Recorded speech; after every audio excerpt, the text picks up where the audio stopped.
and welcome back to another episode of The Greatest Show in the Galaxy, the show where I, the curator, discuss my personal favorite show of all time, personal favorite franchise of all time, Doctor Who. And today we will be starting another week in what I like to call Dalek Month, the month where I mostly dedicate every episode of this show for this month to the Daleks. And obviously, last week we mainly focused on the classic era Daleks from 1973's The Daleks to 1988's Remembrance of the Dalek, I believe. And today, obviously, we will be talking all about the modern era of the Daleks, all the Daleks from the modern era of the show, all the way from 2005's Dalek to the most recent 2022 episode, Eve of the Daleks.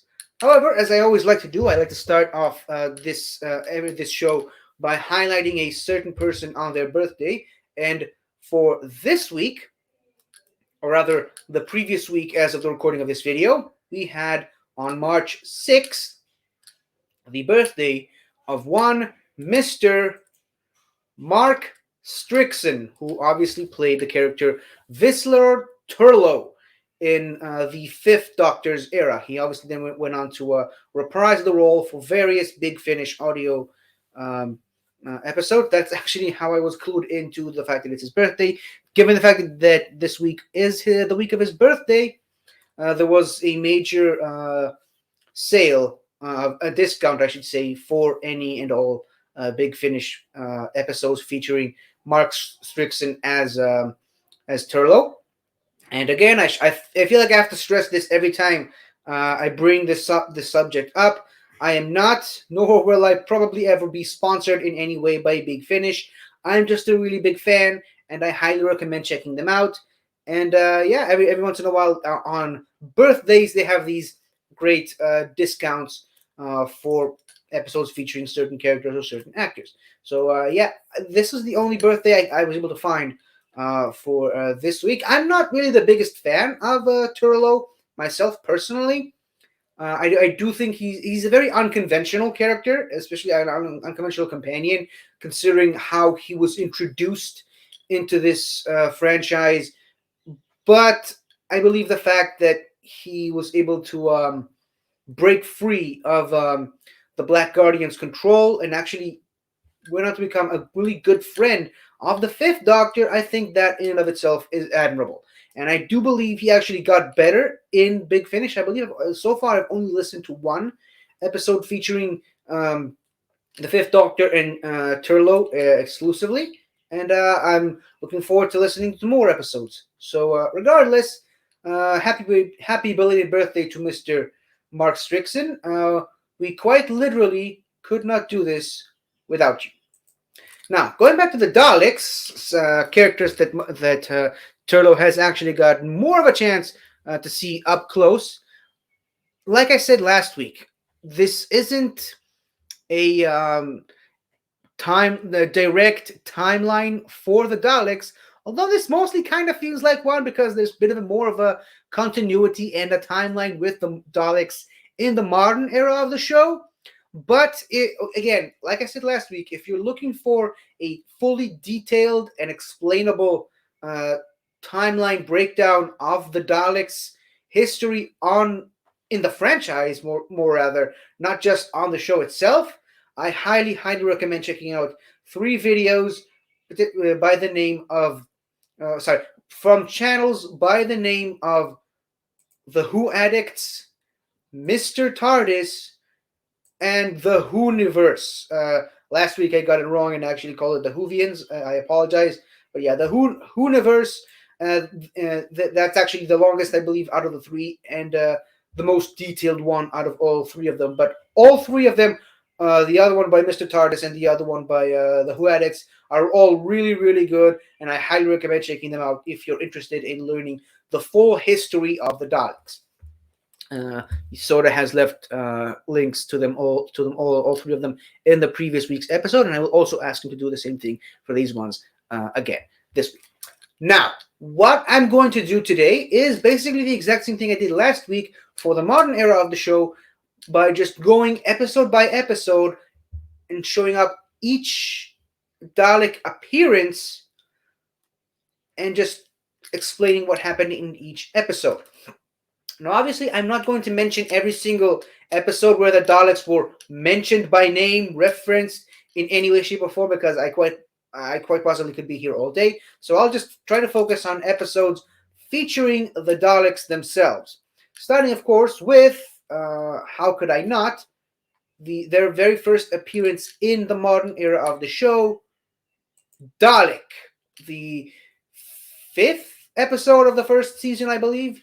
So in this episode, following a series of expanded media adventures, mostly through comics, I believe, but following the events of World War III, the episode, not the actual event itself, the Doctor and Rose land in a underground space museum of alien artifacts owned by one Mr. Henry Van Stanton. They later discover that this alien collector has a live specimen in his basement, which is then later revealed to be a Dalek, one of the few Daleks to survive the Time War, fallen through space, and has been on Earth for 50 years, give or take, and sold from one private collection to another before ending up in the hands of Henry Van Stanton in 2012. That seems like such a long time ago. Anyways, the Doctor tries to exterminate him as soon as he finds out who this live specimen is. He's then stopped by Van Stanton's soldiers, and then visited once again. The Daleks gets one more visitor in the form of Rose, who takes pity on the poor thing, touching it with her hand and giving him exactly what he needed: genetic material from a time traveler, which he used to regenerate himself, sort of, and then power himself back up, and went on a murderous rampage all throughout the base owned by Mr. Van Staten, killing dozens and dozens of people before eventually starting to mutate as a result of absorbing the DNA of Rose Tyler. Eventually realizing that he no longer wants to be a Dalek, because that's really not what he's becoming. The DNA that he absorbed from Rose Tyler is slowly changing it into something other than a Dalek, which in Dalek terms, that this cannot happen. The Daleks must remain pure. Daleks value racial purity almost as much as they value their own supremacy and extermination. So the Dalek then begs Rose to order him to exterminate himself, which he reluctantly does, which the Doctor then believes is the end of the very last of the Daleks in existence.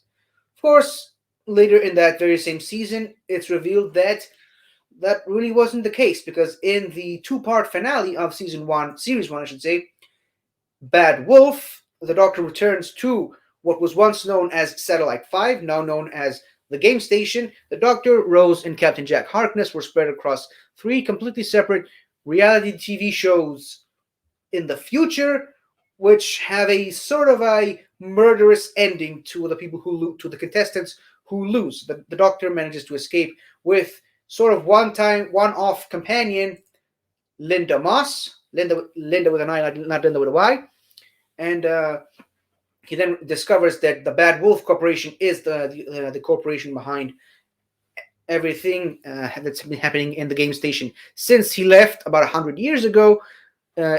Rose is seemingly destroyed by losing one of the reality TV show games, but then Captain Jack manages to figure out a flaw in the entire system, discovering that contestants don't necessarily die in the games themselves; they're just being transported to a different part of space. The Doctor and Captain Jack manage to discover the location of where all the contestants are being sent to none other than a ship of Daleks, a Dalek fleet, if you will.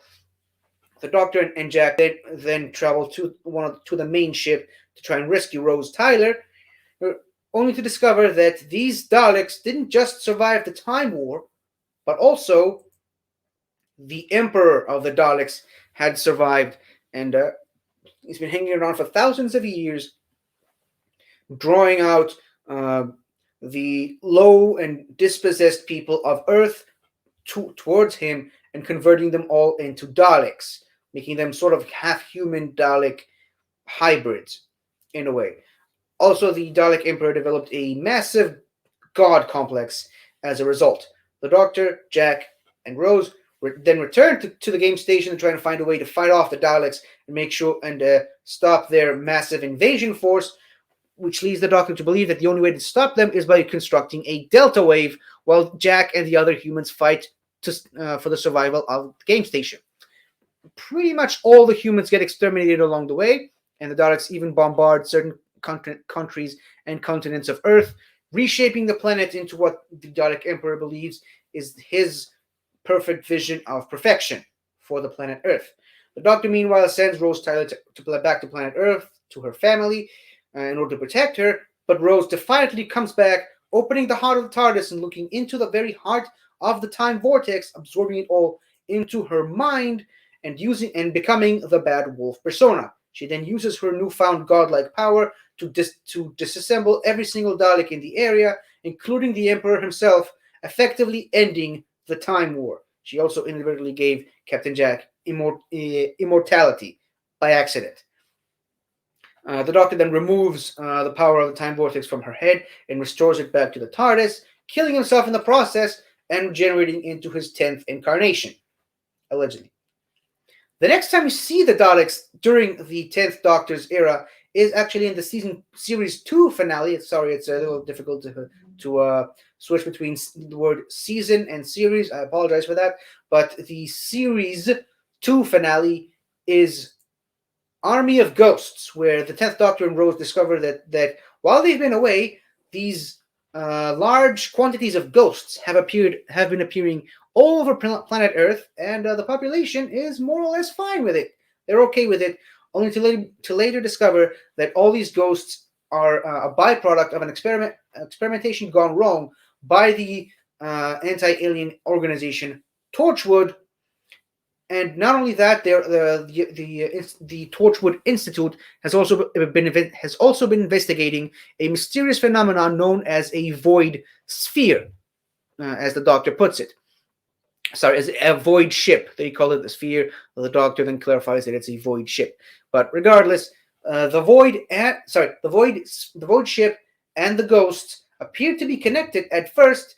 That is right up until all the ghosts were then revealed to be Cybermen from a completely different universe that Rose and the Doctor have already visited once before, and the void ship itself was then revealed to have no connection to the Cybermen themselves, but really it was just a last-ditch effort for a team of Daleks. These Daleks specifically are known as the Cult of Skaro, a secret order founded by the Emperor to surpass him in order to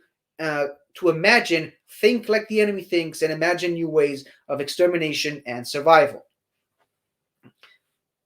It's quickly revealed in the follow-up episode Doomsday that in their attempt to escape, the Cult of Skaro have acquired a Time Lord prison ship known as the Genesis Ark, which contains millions and millions of Daleks inside it, which the Daleks then planned to open up and unleash onto an unsuspecting post-time world universe to exterminate the entire cosmos.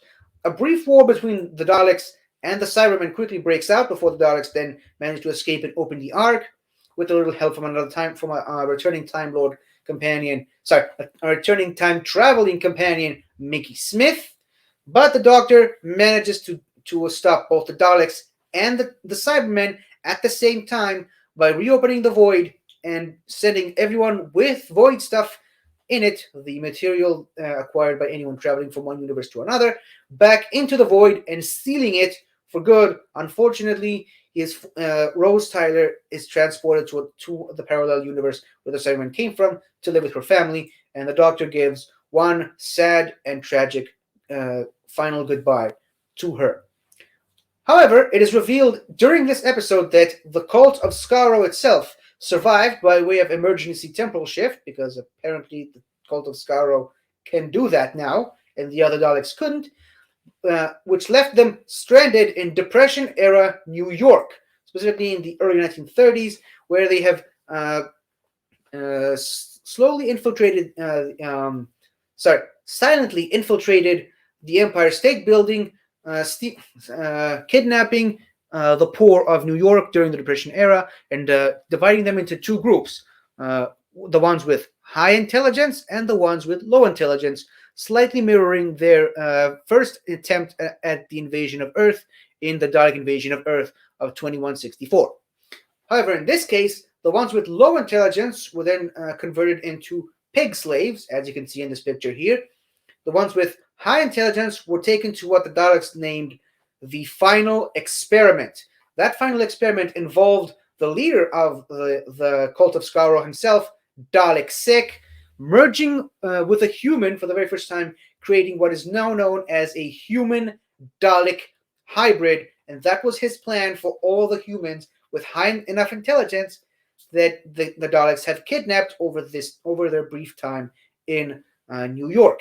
They were all going to become new Daleks to ensure the Dalek race's survival for eons to come without actually being proper Daleks anymore. However, the other members of the Cult of Skaro did not approve of Dalek 6's attempt at maintaining their survival, so they deposed him and chained him up, forcing him to witness his experiment gone wrong, where the human Daleks that he wanted to create were then being forced to become 100% fully pure Daleks. The Doctor interferes with with the Daleks' plans by quite literally giving himself to these new Dalek hybrids by throwing in a little bit of Time Lord DNA, giving them the benefit of free will and the ability to resist their Dalek masters.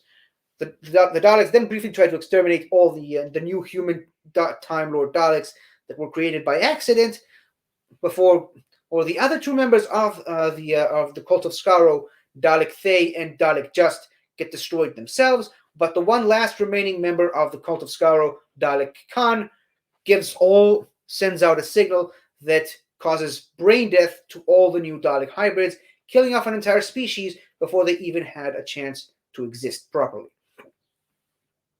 The Doctor then goes back to face Dalek Khan on his own, asking him, practically begging him to let him help him in order to preserve what is left of the Dalek race at that time. Dalek Khan then uses an emergency temporal shift again to get away from the Doctor, seemingly for good, but the Doctor knows that he will one day come across Dalek Khan once again. At this point, I would like to point out that there is a Doctor Who fan film on YouTube. I highly recommend watching it. It's not canon. I should probably point this out at first.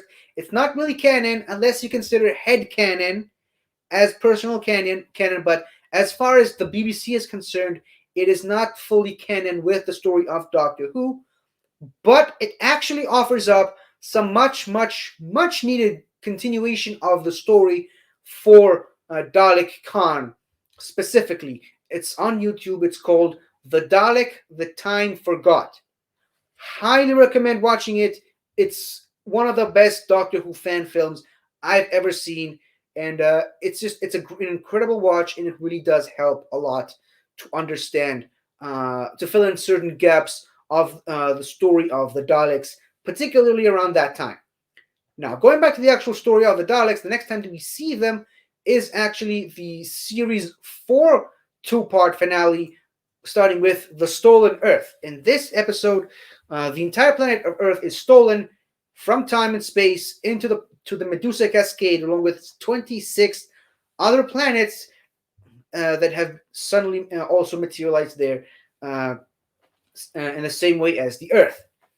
The Doctor and Donna try to find where the Earth has disappeared, often going so far as to actually landing on the Shadow Proclamation to try and figure out the situation. Meanwhile, on Earth, it is revealed to all the people living on the Earth that their captors are none other than the Daleks, who then go on a massive invasion force all over Earth, destroying every single military organization that could pose a threat to them on the planet, and essentially decimating the entire planet, stealing off a certain percentage of the population, bringing it with them to their main Dalek ship, the Crucible. Upon realizing where and the other planets have been taken to, the Doctor and Donna try to enter the Medusa Cascade with a little help from Torchwood and Sarah Jane and Mr. Smith, only to discover that the person behind all of this has been Davros, Lord and Creator of the Dalek race, who actually created an entire new empire of Daleks using the cells of his own body to make them, as he puts it, more pure and more Dalek-y. It was then revealed by Davros that his savior from the time war was none other than Dalek Khan, who actually succeeded where emperors and time lords have failed. I apologize. Sorry. I really didn't plan this, but let's try to ignore the fact that ever happened. Anyways, the Dalek Khan then went back to the Time War itself, shielding Davros with his own bodily casing and saving him from the war, bringing him back to a post-Time War universe, allowing Davros to create this new empire of Daleks. Again, I just like to point out, I highly recommend watching the Dalek that Time Forgot. It's such a great story, and it's definitely going to help out fill in a lot of these must necessary gaps in the story. But back to the main story at hand. The Doctor and his multitude of companions, after multiple failed attempts to stop Davros from activating his new ultimate super weapon, the reality bomb, Davros is then stopped by a sort of hybrid of the Doctor and Donna in the form of a meta-crisis Doctor known as the Doctor Donna. Sorry, the Doctor Donna. And the other meta-crisis Doctor, the one that was born from the Doctor's severed hand, commits genocide on a massive scale, killing all the Daleks in the area, aside from one ship that somehow managed to escape the onslaught. The Doctor and all of his companions then used the TARDIS to drag the single remaining planet Earth, back to its proper place in the universe. Then all the companions then bid the Doctor farewell in their own unique way, and the Doctor is once again traveling on his own. The next time the Doctor met the Daleks was in the 11th Doctor's story, Victory of the Daleks, where the Daleks that survived the onslaught in their one single ship actually managed to land in orbit around them behind the moon during the 1940s and the very height of the Second World War, during the London Blitz. They then quietly infiltrated the systems of Earth, constructing their own human-like android that pretended to create the Daleks somehow as part of as he calls it, an Ironside project, essentially creating military-grade Daleks to fight off the invading Nazi forces, the invading Nazi planes. It's a very complicated and convoluted plan, but I mean, hey, it's the Daleks. What can you expect? The Doctor is then outraged by the fact that the Daleks are even going so far as to mocking him by pretending not to recognize him, when he is the only one who seems to recognize who the Daleks are, and knows that the Daleks, what the Daleks are capable of, going so far as to yelling at them, "I am the Doctor and you are the Daleks." But inadvertently, he ends up giving the Daleks exactly what they needed all along, the Doctor's testimony confirming that they are, in fact, the Daleks. A little bit of trying to explain the story in and of itself. It's revealed that because these Daleks specifically were created from Davros, and therefore, going back to some of the stuff we mentioned last week, they weren't pure Daleks. They were sort of Davros-y Daleks. their own ship wouldn't recognize them, and so they felt like they needed to cause the creation of new Daleks that would be more pure by using the Doctor's testimony confirming who they are. The Daleks then use this new testimony by the Doctor and create the new paradigm Daleks. 5 particular Dalek models with 5 different colors: the white Supreme Dalek, the blue Strategist Dalek, the orange Scientist Dalek, the yellow Eternal Dalek, and the red Drone Dalek. This was originally supposed to be the roster of Daleks going forward, and every single other Dalek from the show from that point on was going to look like this. However, needless to say, the fans did not quite approve of this new form of life for the Daleks. Again, I apologize, but yeah, this was very quickly retcon, well, not retcon, more removed from official Doctor Who, and going back to the original form of the Daleks that have been around since the new revival of the show. This designed to be specific.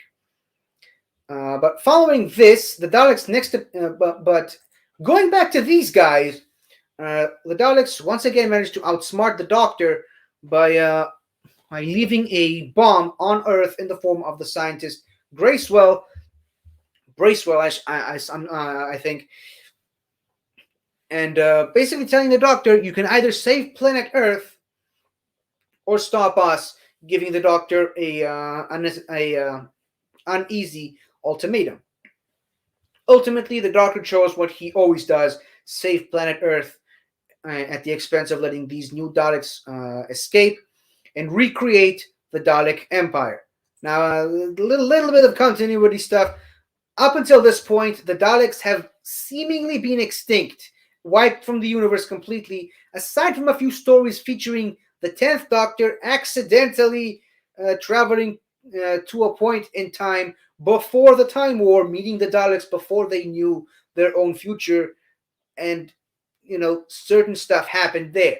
But up until this point on this show, as far as the continuity of the Daleks went from being rescued from extinction multiple times in practically every single episode. Every time you thought the Daleks were finished for good, one of them survived and then went on to create more Daleks, and then they were destroyed, and then one more survived.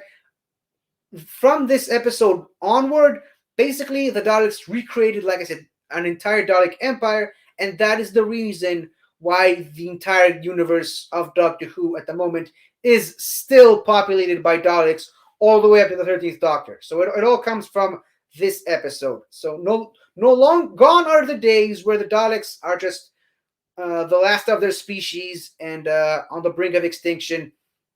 This was the start of the brand new Dalek expansion.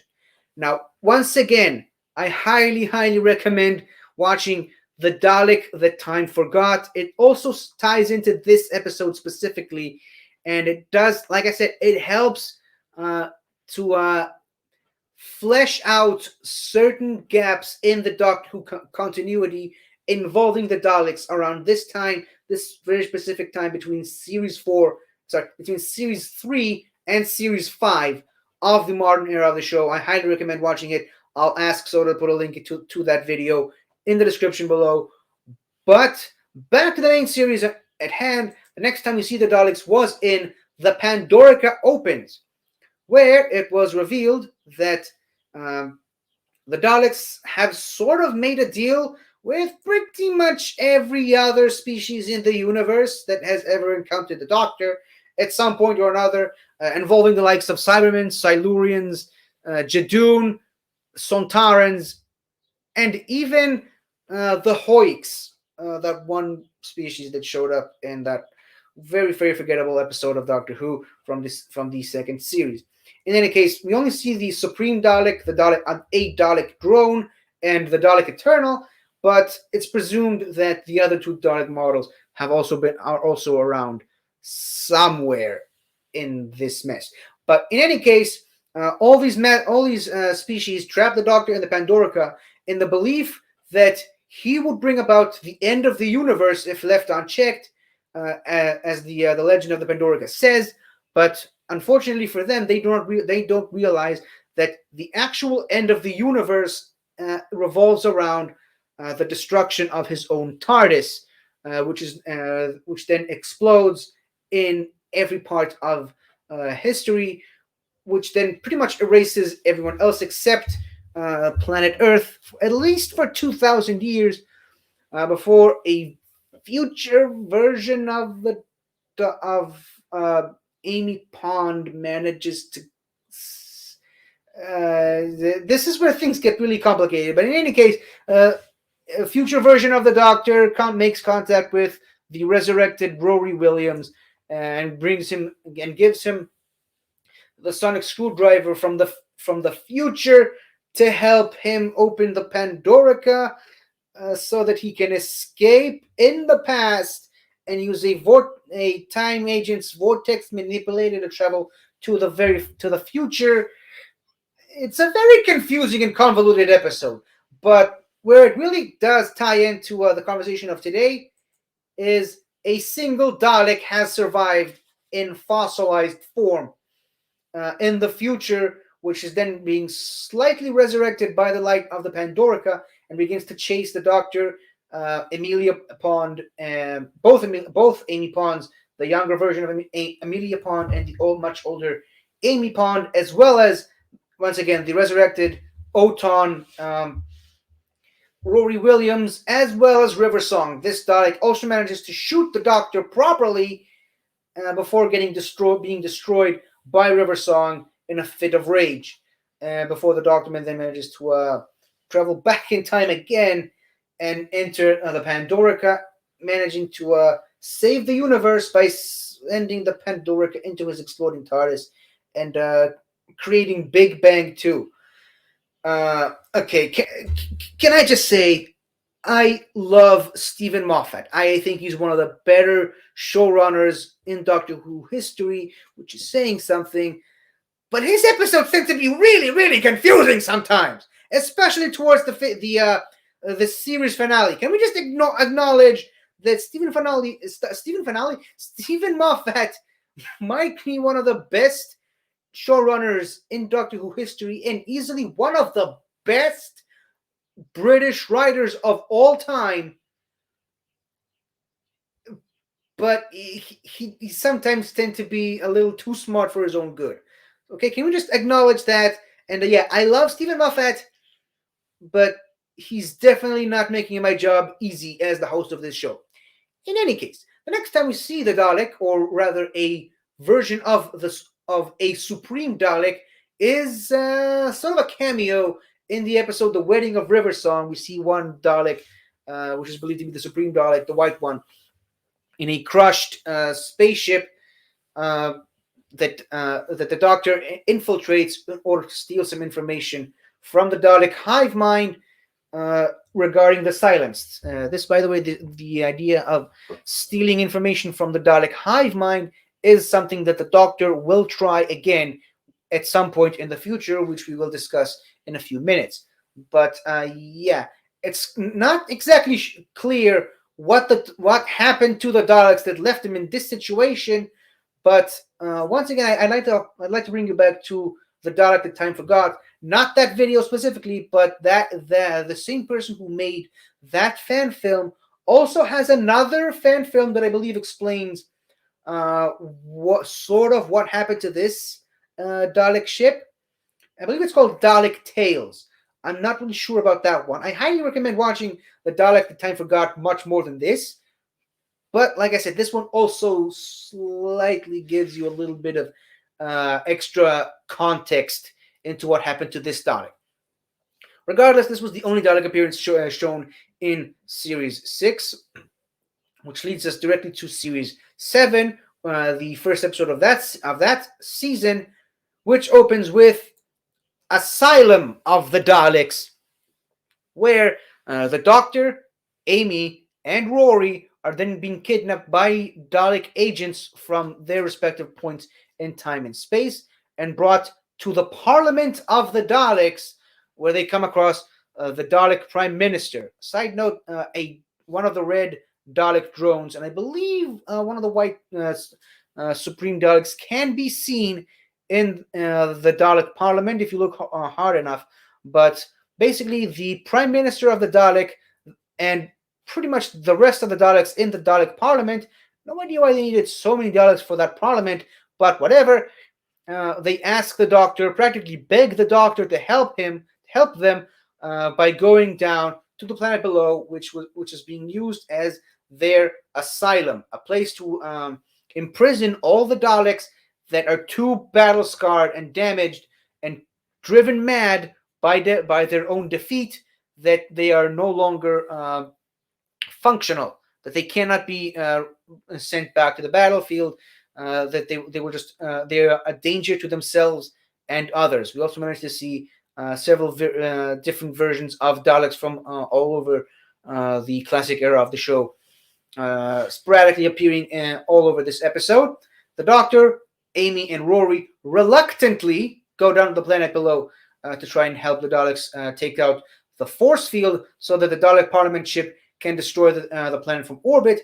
They are being aided by a girl named Oswin, Oswin Oswald, I should say, which which was later revealed to be a fully converted Dalek, sort of a human that landed on the planet in the spaceship Alaska. And because of her genius level intellect, the Daleks converted her into a Dalek and put her in charge of the main systems of the asylum.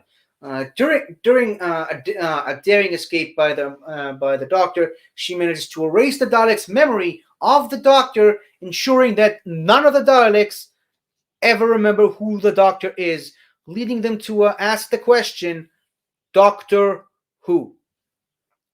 I should probably point out, though, that none of this really matters because it was then revealed that Oswald Oswald was actually Clara Oswald from the future who entered into the Daleks' timeline, into the Doctor's personal timeline to try to save him at various different points of his life, which kind of begs the question, did Oswald Oswald ever really exist? Was she ever a real person?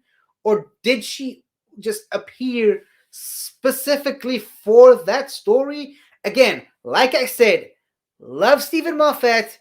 His episodes are really, really, really, really confusing. And it appears that one does not necessarily tie into the other as well.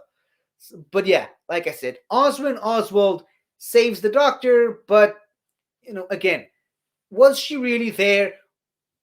Did she ever exist? Did the character of Oswald Oswald was ever really a real person? I guess we'll never know. Gotta ask Stephen Moffat about that the next time I get a chance to see him, which is probably never. Anyways, the next time we actually see the Daleks, the Daleks have been mentioned all throughout Series 7, particularly involving Clara Oswald and the Dalek Asylum, but they actually appeared physically properly in an episode in the 50th anniversary episode, Day of the Doctor, which actually takes us all the way back to the Time War, where two modern incarnations of the Doctor, the 10th Doctor and the 11th Doctor, accidentally cross paths with their own past in the form of the War Doctor, specifically the Doctor who fought in the Time War. Certain Daleks are being seen all throughout the episode invading Gallifrey. During a majority of the episode takes place on the last day of the Time War. Specifically, just to point it out in the timeline of Doctor Who, or rather the timeline of the Time War, the entire Time War, which lasted for about 400 years, relatively speaking, the last day of the Time War was specifically the day where every single Dalek ship from all over time and space converged on the planet Gallifrey and began to bombard the planet with a massive orbital strike, along with an invasion force onto the planet itself by Daleks and various levitating platforms that attacked every single major city on Gallifrey. Until, obviously, The Doctor intervened, the predator of the Daleks, the only one the Doctors have ever feared and probably ever will. The this this event called not just one, not two, and not three Doctors. This event, which is explained as the 11th Doctor changing his mind regarding what the War Doctor did in the Time War. This event brought together all 13 known incarnations of the Doctor at the time to converge on Gallifrey and use all 13 of their TARDISes to freeze Gallifrey in a single moment in time and space and keep it safe somewhere, which was later revealed to be the end of the universe, while the rest of the Dalek ships who were surrounding the entire planet continued to bombard the planet with firepower. Eventually, once the planet was removed from that particular point in time and space, and the ships continued to shoot in that very same direction, they shot each other and blew themselves up in the process. Obviously, this is believed to be the extinction of the Daleks, where the Daleks were once again wiped from the universe. But as we all know, a single Dalek survived, landing on Earth in the 1980s, and then eventually making its way all the way to the 1960s, and then eventually making its way to Van Stanton Museum. We also learned that the Emperor of the Daleks survived. Also, the Cult of Skaro has survived several times, and obviously Dalekon then brought back Davros, which then the Daleks got destroyed again, which led them to create the new Dalek paradigm, and this new Dalek paradigm then went out to a secret hidden place in the universe, recreating the entire Dalek Empire. So it's as if the destruction of the Daleks and the mere extinction level event of the Daleks never really quite mattered in the first place. So, again, a lot of these things happen in Doctor Who all the time. Just wanted to point that out. It seems like this was the final end of the Daleks, at least as far as the War Doctor is concerned. But the 10th and 11th Doctors already knew that really wasn't the case, but they couldn't really quite tell him, and he probably wouldn't even remember anyway. So, just wanted to get that out of the way. Just wanted to point that out. Let's move on. The next episode, the next televised episode, I should say, taking place after Day of the Doctor, was The Time of the Doctor. In this episode, the episode itself actually opens with the Doctor himself on a Dalek ship, thinking that it's the ship of a completely different species, only to discover, to his much horror, that it was actually a Dalek ship the entire time, and the Daleks were not happy to see. They weren't quite happy to see someone holding a Dalek eye stalk when entering their ship. Remember, the Daleks still don't remember who the Doctor is, mainly because Oswin wiped the memory of the Doctor from their databanks. However, once again, as Stephen Moffat likes to do a lot,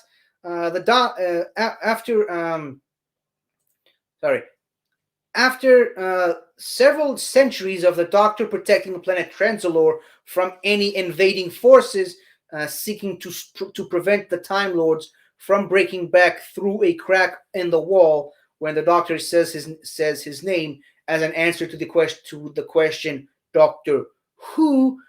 Again, like I said, very complicated story. But after centuries of the Daleks being one of the many species who were surrounding the planet Trenzalore, the Daleks somehow managed to infiltrate the Church of the Papal Mainframe, stealing all of their databanks and relearning who the Doctor is. Basically, everything that Oswin did in Asylum of the Daleks is rendered completely pointless, because the Daleks now remember who the Doctor is once again, and then they continue to lay siege to the planet. They're actually one of the last remaining ship that is still around, hovering over the planet Trenzalore and overseeing the Doctor and what is presumed to be the 11th Doctor's final moments, and the final moments of the Doctor himself. The Daleks, who now remember fully who the Doctor is and what he means to them are so delighted that he's about to die of natural causes, presumably, until Clara intervenes by forcing the Time Lords to give the Doctor a brand new regeneration cycle, which he then uses to not only regenerate himself, but also destroy any Daleks who are on Trenzalore at the time, and use his massive use his massive power surge as a result of his new regeneration cycle to obliterate the Dalek ship completely from existence. And he then steps back into the TARDIS and gives a masterful final farewell to both Clara and Amelia Pond before regenerating into his 12th incarnation. The first time the 12th Doctor, on screen at any rate, meets any Dalek is in the episode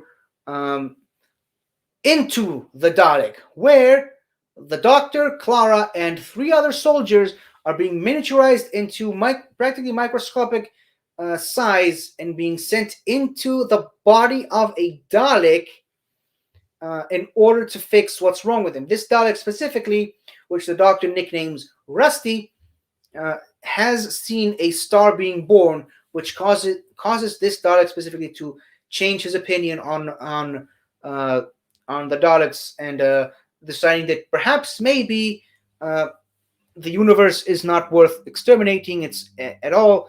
It's worth preserving.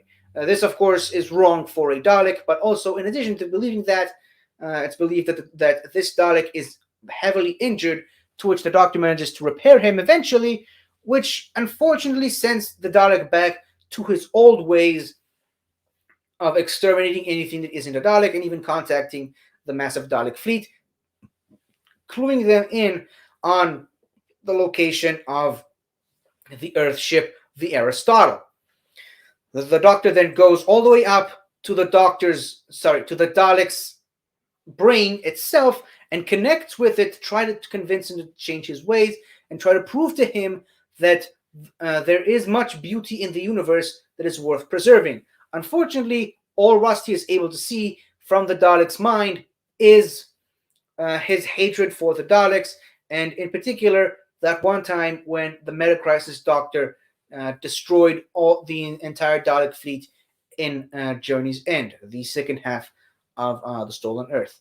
The Doctor tries to plead with Rusty, trying to convince him that there's more to life than just hatred and extermination, but Rusty is unable to listen anymore, and instead of going back to his usual Dalek ways, he actually then decides to exterminate all of the Daleks and dedicating his existence to exterminating every single Dalek he sees. He then gives the Doctor one final farewell, saying to him that he himself, Rusty, is not a good Dalek, but the Doctor is a good Dalek. The next time we see the Daleks in the 12th Doctor era of the show is in the Series 9 premiere, the two-parter, The Magician's Apprentice, and The Witch's Familiar. In The Magician's Apprentice, the Doctor realizes that his life is soon coming to an end, but with the creation of a confession dial, believing that this would lead to his death. Missy and Clara tried to find the Doctor. They eventually found him in the year 1138 AD, but before he's being acquired by the infamous mercenary Kurnisav, who has a message for the Doctor from Davros, the Dark Lord of Skaro, saying that Davros knows and Davros remembers. And more importantly, that Davros is dying. Davros is reaching the end of his life. And again, I just wanted to point out, I highly recommend finding that other video that I mentioned, the one made by the same guy who made the Dalek That Time Forgot. I believe it's called Dalek Tales. I'll try to look for it, and I'll ask Soda to put a link to it in the comment section, in the description of this video. But I highly recommend watching it. It does give a lot of much-needed context to what happens to Davros, and a lot much-needed context to this episode in general. But that's beside the point. This episode is also sandwiched in between a sort of flashback of the Doctor meeting a younger child version of Davros on the planet Skaro at the very late stage of the Thousand-Year War between the Khalids and the Thals. And the Doctor and the dying Davros have a very passionate and very long conversation between each other while watching Missy and Clara Oswald getting exterminated, which sends the Doctor into a fit of rage, uh, causing him to even occupy Davros's chair at one point, but is then, as you can see here in this picture, is then being taken out of it by the aforementioned mercenary Colony Sav. Then in the second part of the two-parter, The Witch is Familiar, it's revealed that Clara and Missy actually survived their supposed extermination and have been traveling through the sewers underneath the Dalek city on Skaro, and at one point managed to acquire, I should say, a Dalek casing, which Clara has then put inside it to pretend to lead Missy as a prisoner back into the city of the Daleks, which is heavily populated by, as you can see here, pretty much every single Dalek design from the classic era of the show all the way to the current era of the show, or at least the current at that time. It was then later revealed that Davros's plan the entire time was to essentially play a sick, injured man, which he kind of technically was, but it was all just a ruse to convince the Doctor to give him some of his regeneration energy, which was then transmuted into every single other Dalek in the city, giving them the power to regenerate. Unfortunately for Davros and the Daleks, the Doctor anticipated this betrayal by Davros and actually made sure that his regenerative energy would also be transmitted to the dying and decaying Daleks in the sewers beneath the city, which were furious at the fact that they were thrown out as waste, and then decided to take their revenge on the rest of the Daleks. Missy briefly encounters Davros in this incursion, which was actually the very first time in Doctor Who history, on television at least, where the Master actually met the Davros, which is actually a pretty big moment. It would have been a lot nicer if they actually had some more time to work together as opposed to just a brief meeting between the two. Missy is presumably left behind by the Doctor and Clara on the planet while the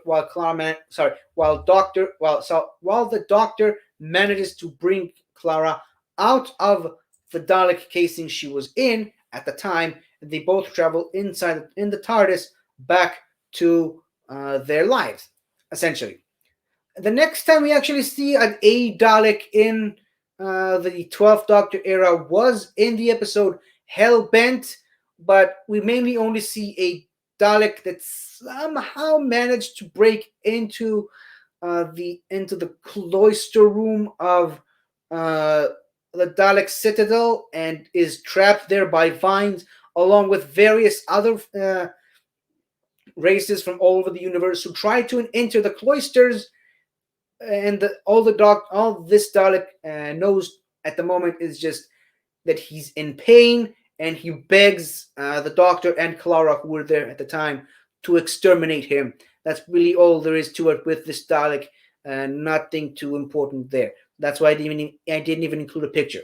The next time we actually fully see a Dalek on the show is in the series opener of Series 10, the pilot, when the Doctor and his new companion Nardole, along with the future incoming companion Bill Potts, are running away from a liquid, watery creature pilot ship thing.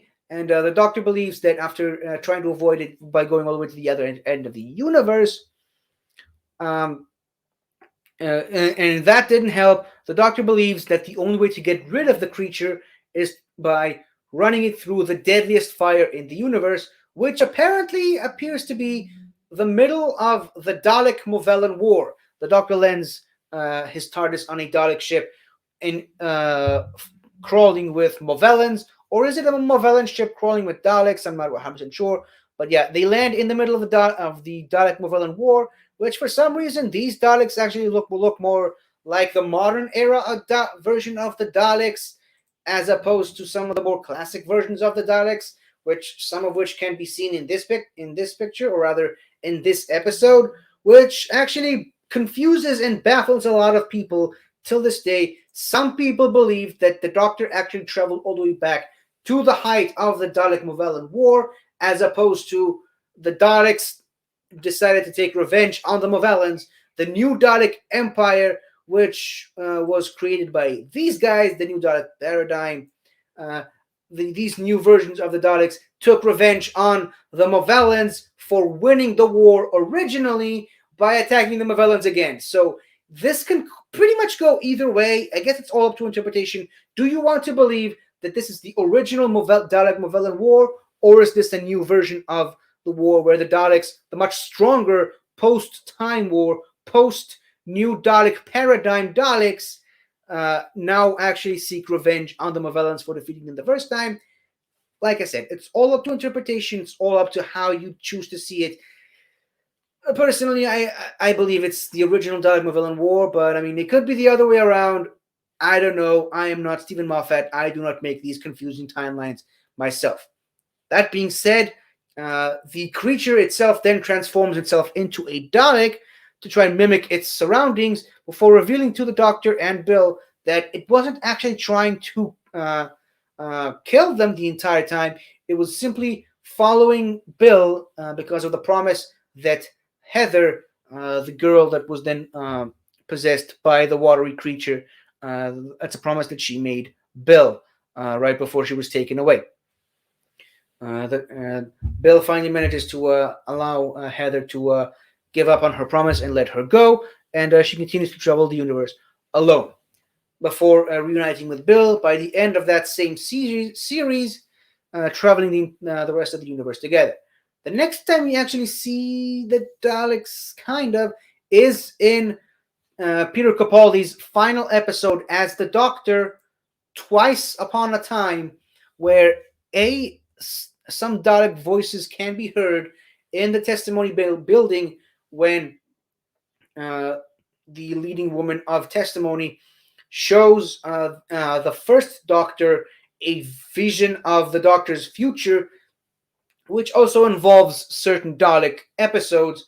But also in that very same episode, the Doctor, once again, just like he did in just like he did in this episode in the Wedding of River Song, the Doctor once again tries to collect information from the Dalek hive mind by traveling to what was once known as the weapons world of Villengard, where every single Dalek, where he reunites with an old frenemy, Rusty, the Dalek, who was then revealed to have based himself on the planet Villengard, goading every single Dalek to come to him and see if they can exterminate him, only to exterminate them himself. He made quite a career for himself over billions of years as the biggest exterminator of Daleks. This is essentially, Villengard has become known as the planet where Daleks go to die. The Doctor manages to cut a deal with Rusty so that Rusty will not exterminate him on the spot, in exchange for, and I quote, helping him, because helping him in any way, shape, or form does something wonderful. It hurts the Daleks. Anyways, after giving the Doctor some help, the Doctor and both Doctors and Bill are then taken back into the testimony area, and the rest of the episode doesn't really matter too much as far as a Dalek story. This is not a Dalek story. This is simply an episode where Daleks happened to appear. An actual full-on Dalek story was in Jodie Whittaker's first encounter with a Dalek on screen, which was in the New Year's special Resolution, where in this episode it's revealed that hundreds of years ago a Dalek creature landed on Earth and immediately drew the attention of three major armies that took all three of them to just to finally subdue the Dalek, cutting it into three different pieces and hiding all three pieces in separate locations around the world. Around 500 years later, give or take, uh, uh, some of the remains of the Dalek were found in an archaeological dig site in Sheffield, which were then revived by way of UV lighting, which gave it enough power to summon the other parts of its body back to it to reattach itself, because apparently Daleks can do that now, and then go on a rampage to try and rebuild and reconstruct a form for himself, quickly drawing the attention of the 13th Doctor and her fam of companions, which she revealed was this particular form of Dalek was actually known as a reconnaissance Dalek, a Dalek possessing several powers, certain abilities that many other Daleks do not. They were considered one of the few forms of Daleks to leave Skaro in an attempt to find other planets suitable for the Daleks to conquer and exterminate the population. Realizing that this Dalek is on its own and completely unable to contact his comrade Daleks, this Dalek makes its way to a massive communication system where he hopes to use the communication discs to send a message to a Dalek fleet that is hopefully nearby. The Doctor manages to destroy the Dalek's casing with a microwave, but the Dalek creature inside manages to escape and persuades the Doctor to take him to where a Dalek fleet can be found. The Doctor tricks the Dalek once again by taking him to the event arising of a supernova to get it sunk back in and die, essentially. This is believed to be the last of this reconnaissance Dalek. However, it was revealed in the next year's New Year's Eve's episode,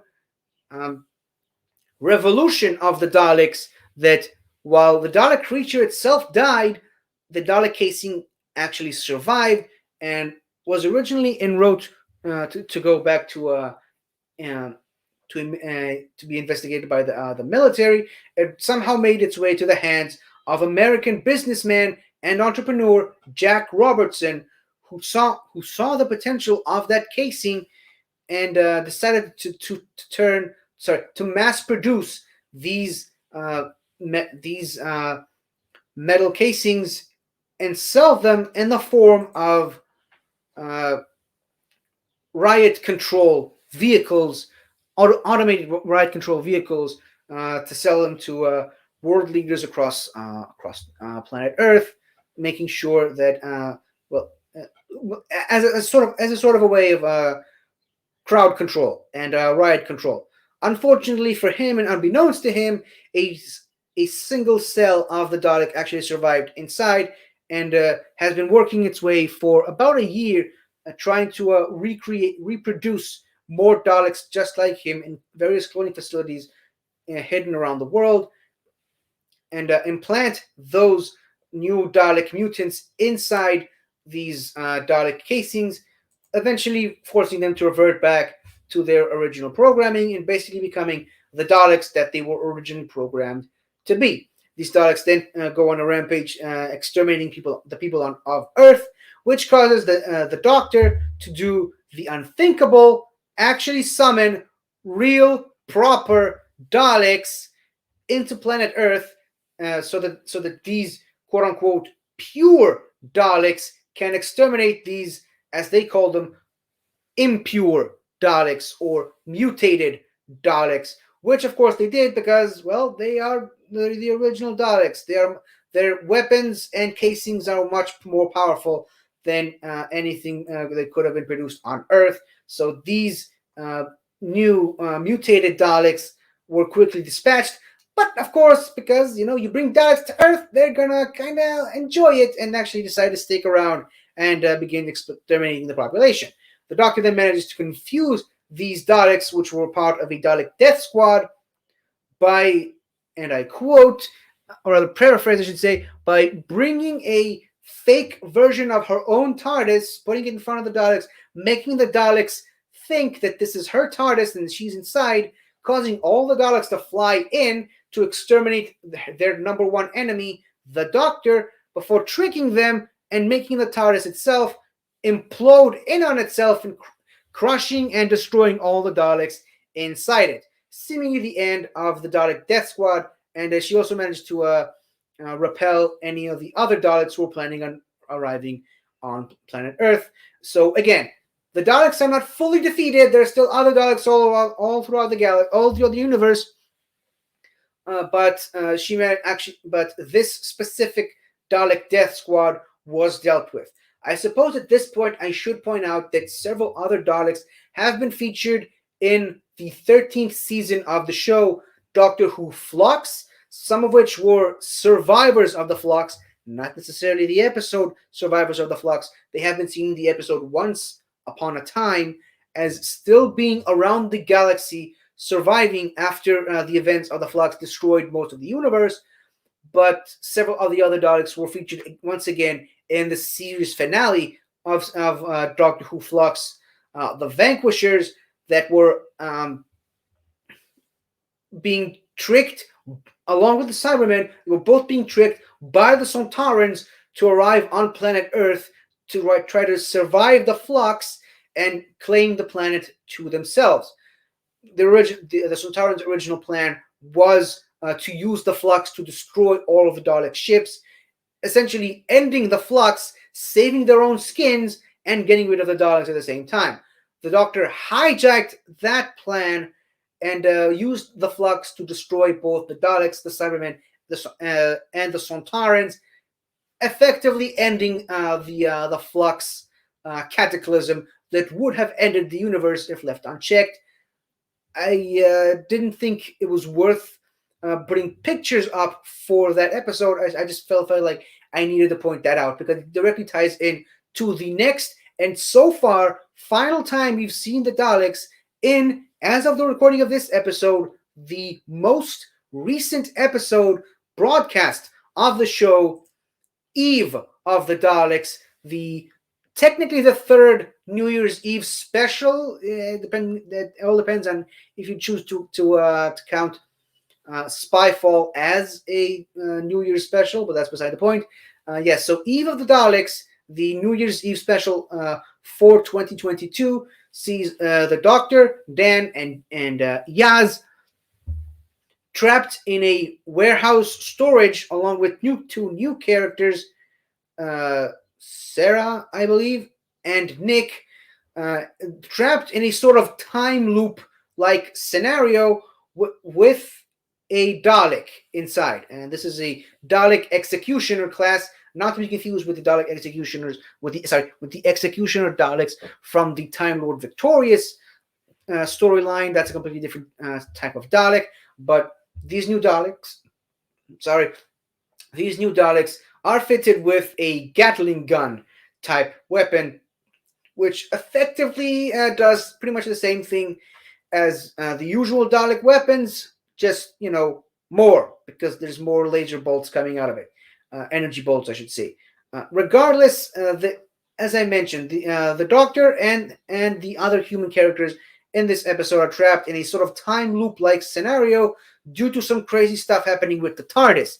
But what this really means is every time all the characters get exterminated, everything that happened since the Doctor and friends landed sort of resets, and there's 1 minute less on the clock, counting all the way down to midnight, where obviously New Year's Eve happens. The Doctor managed to take advantage of the time loop to study the Daleks and learn some of their attack patterns and devise a plan to trick the Daleks into potentially exterminating them all, while in effect what they actually managed to do is cause the Daleks to fire at a series of fireworks, destroying the entire warehouse storage with the Daleks and their ship along with it, and actually managing to make a pretty nice looking fireworks display for New Year's Eve.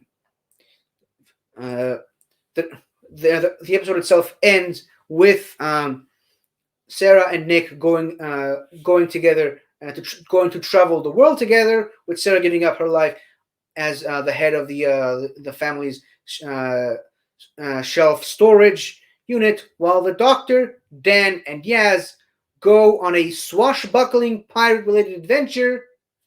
But that is a story for another time, because that episode hasn't aired yet as of the recording of this video. I believe by the time you see this, the episode itself still won't have aired, uh, but it will have aired by the time of next week's episode, and I will at least address it. I already have the entire episode planned for next week, but I will definitely address that episode in and of itself. But that is it for the breakdown and history of the modern era of the show's Daleks. And again, I apologize. I watched last week's episode. Admittedly, wasn't the best. I haven't actually seen the classic era of the show in a very long time. I watched all of classic Doctor Who twice, even though I'm holding out four fingers. I watched it all twice, but apparently it wasn't enough, and it's been far too long since the last time I watched it, so that, I was a little bit off on certain details. I was very wrong on certain details, and for that, I apologize. But fortunately for me, this episode was much more coherent and much more accurate and detailed to the modern era history of the Daleks, because A, I've seen the show more times, and the modern era of the show more times, and B, I've also rewatched all of it fairly recently, so it was still more fresh in my mind as opposed to last week's episodes.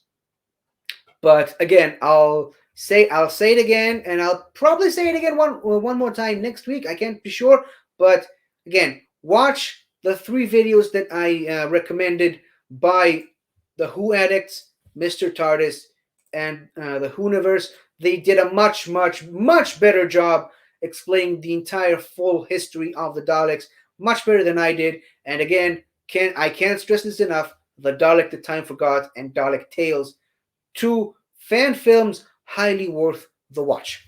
In any case, if you are interested in following me, I recently did a trailer reaction to the more recent trailer for the next episode of Doctor Who, Legend of the Sea Devils. I also did a couple of other trailer reactions this week. I also do stuff on my own main channel, 50 Shades of Geek. I am also on Twitch. I recently got the new game, Lego Star Wars: The Skywalker Saga, and I played it recently on Twitch, and I'm planning to do it again. Maybe I would have already done a second live stream by the time this episode goes live. I can't be 100% sure, but you should definitely follow me on Twitch for the Lego Star Wars game, as mentioned. There's also several other shows on this channel, one of which I'm actually also part on. It's called Northern Countdown, with myself, Ben Rayner, and Soda. Soda and Ben also have their own show called Rewind the Tape, where they are going back and reviewing all of the Indiana Jones movies, from Raiders of the Lost Ark all the way to Kingdom of the Crystal Skull. There is, I believe, also Schmoder Analytics on this channel with Double D. There is also a show mainly focusing around lesser television than Doctor Who called Have You Seen This? And there's also a show called The Squared Slice with the aforementioned Soda and Dustin the Buke, where they talk about wrestling for the most part. Soda can also be found occasionally on the LGR. Sorry, Let's Get Ready to Talk Schmodown. The Let's Get Ready Network, alongside Dagan and various other people on the Dropkicks. Ben can be found on his own YouTube channel, The Multiverse of Geekdom. I've been a part of several episodes of several shows over there. He has The Deep Dive, where he talks about some of his favorite TV shows with a guest. There's also Unwind with Ben. I've also been there on last week's episode, I believe. And the Jedi Academy with Jedi Master Talk, where they talk about Star Wars. There's also if you like Star Wars, there's also Something to Talk About, a channel by our good friend Taco, where he has his own Star Wars show called Let's Taco About Star Wars. Also, there's a channel called Kiwi Jess, or just the Kiwi. I can't remember what it is, but it's basically our good friend Kiwi, or rather Jess, or Jess the Kiwi, depending on who you want, how you want to pronounce it. But yeah, she does her own stuff over on her channel. There are so many different channels of my friends that I can't quite mention them all, but it would mean the world to us and myself if you would consider subscribing to either this channel or any of these other channels that I just mentioned, and follow us because we're good people, unlike the Daleks. In any case, that is it from me for this week's episode of The Greatest Show in the Galaxy. I will be back next week to cover a episode breakdown of Daleks, the web series that was released as part of the Time Lord Victorious storyline. And I will also be back the following week with more friends to do a big tier ranking list of as many Dalek designs as I can find. But until that happens, I'd like to thank you all for joining me for this adventure. And I really gotta go give my voice a rest because it's starting to go out. So thank you for watching. And until next time, everybody, always remember, they always survive while I lose everything. Goodbye.